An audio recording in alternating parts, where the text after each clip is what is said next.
Senator Weinberg. Thank you very much, and thank you for your patience through all of what I know is a difficult procedure for you as well as for all of us sitting up here. How long have you lived in New Jersey, Mr. Kwon? Since August of 2010. Since August of 2010. And how long have you known the governor? I've known the governor since he became U.S. Attorney, I believe in 2001. So you've known the governor for 11 years, give or take? Yes. Have you ever had a discussion with Governor Christie about what your judicial outlook, activist court versus non-activist court, kinds of issues that I think Senator Cardinale might have tried to get to with not too much good results, but we've been through that kind of a dance before here. But during those 11 years, have you and the governor ever had a discussion about the Supreme Court, whether it overreaches, underreaches, should be changed, whatever, so that the governor would have some insight into where you stand on these issues? I can tell you, Senator, in that time frame, we have had, I believe, one discussion about the Supreme Court, and that is when he interviewed me, finally, for this position. When we were at the U.S. Attorney's Office together, and during my tenure up to this point at the Attorney General's office, we had not had a discussion about the Supreme Court at all. But even in that discussion, we did not have a conversation about judicial activism or anything like that. What we had talked about was a broader sense of what the philosophy would be. And as I indicated to him, and as I indicate to this committee now, my philosophy would be to interpret and apply the laws given to the court by the legislature to facts and circumstances developed specifically in that record. Okay, I think I asked you when we met and we talked about this particular issue that since the Constitution of the state of New Jersey requires a thorough and efficient education for every child in the state of New Jersey, do you think, whether you agree with the interpretation that the court made or didn't agree with it, that the court is overreaching by using some funding formula to guarantee thorough and efficient education to children? Senator, thorough and efficient clause is clearly an important constitutional provision. But at this point, and certainly under these circumstances, I think it would be inappropriate for me to opine on whether any particular case interpreting that provision and applying that provision is correct or worthwhile or incorrect. Okay.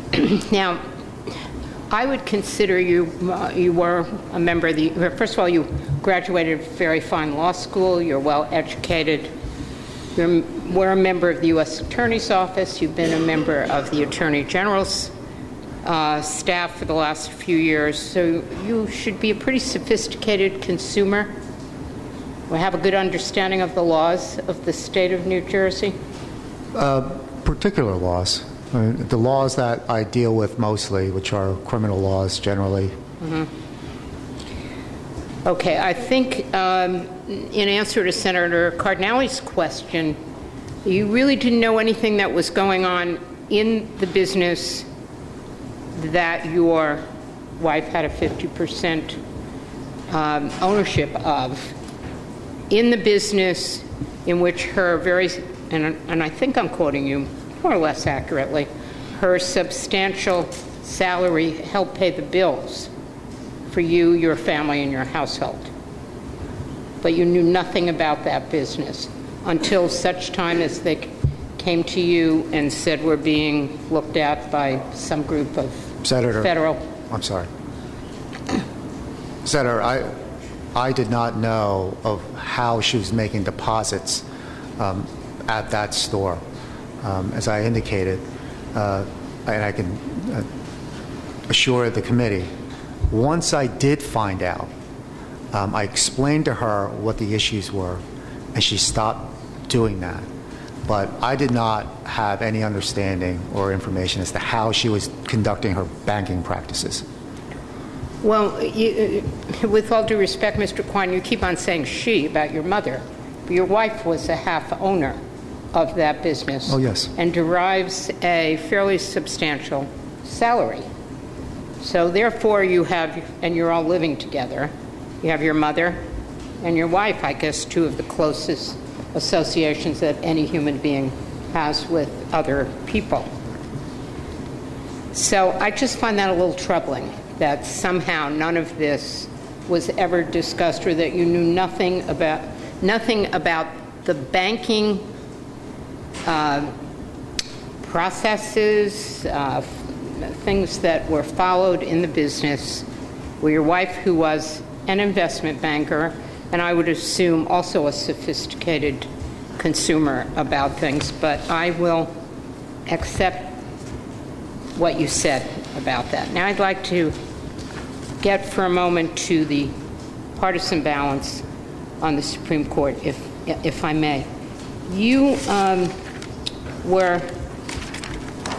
didn't register to vote in New Jersey, the way I figure out, some 7 or 8 months after you moved here, is when you went and got your driver's license and then registered to vote. I received my license and I registered to vote in April, yes. Okay, so if you moved here in August of 2010, it's yes. 7 or 8 months, give or take. Up until that point, as though you lived in New Jersey and still, because you hadn't re-registered, was still technically a registered Republican in the state of New York. Mm-hmm. It wasn't until just about a year ago, or a little less, that you actually registered to vote and declared yourself an unaffiliated voter. That's just a fact. Now, somebody on the other side, I think it was somebody on the other side, but it was much earlier today, so it feels like a long time ago, asked why you registered as a Republican when you did in New York, and your answer was, when you decided to become politically active, you then chose the Republican Party. Mm-hmm. I'm not going to pass any judgment on that, except to say that leads me to believe that you chose the Republican Party as the place where you wanted to become politically active. Mm-hmm. And you didn't say this, comma, the place that you would have felt most at home to become politically active, or you would have chosen the other party. So when I get to the partisan balance and this issue about your being an independent, I have a little difficulty with that too, with all due respect. And we received some information about the balance on the Supreme Court, and apparently, from what I've been told, since 1947, the Supreme Court has always had 3 Democratic representatives, 3 Republican representatives, and a 7th justice of either party or an independent, depending upon how you'd like to classify how any of us would like to classify some of those folks. And there's been a question about how Justice Slovakia is regarded, and I'm just going to read a sentence because Robert Schwanenberg, who happens to be married to Justice Helen Holmes, and who happens to be a policy advisor to Governor Christie, wrote in an article for the Ledger back in 2005 that Justice Slovakia is widely, and I'm quoting, widely regarded as a Republican. So I have a real question, which I'm not really asking for you to answer, I'm making a comment about the partisan balance on the court. I must say that I have a question about the sophistication on what went on in a whole variety of these business dealings, and why a governor who has stated that he wants to remake the court, and maybe you have an answer to this, why did he choose you? If if that's a parameter that he stated publicly. None of us asked him that question. So we have the partisan balance. We have somebody who, when he decided to become politically active, chose the Republican Party and then moved to New Jersey and did not re-register for 7 or 8 months. And a governor who said, I want to remake the court. And there's been no discussions anyplace along the way about the role that you would play in that. So you have no idea maybe why he chose you other than what? We did not discuss, and he did not inform me of what factors he applied in nominating me or considering me in any way. And I, with respect to the registration as a Republican,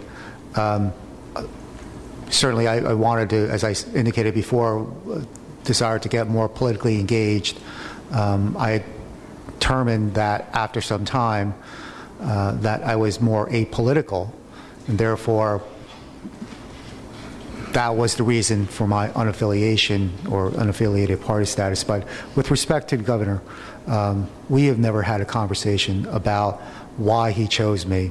I am certainly honored that he did, and I hope to do, if I were to have the honor to be confirmed, to do the very best I could possibly do. Mr. Chairman, thank you. And again, Mr. Kwon, thank you for your patience and your civility in trying to answer what I said are very difficult questions in order for those of us sitting around here perform a very awesome responsibility in a very hopefully responsible way. Thank you. Thank you, Senator.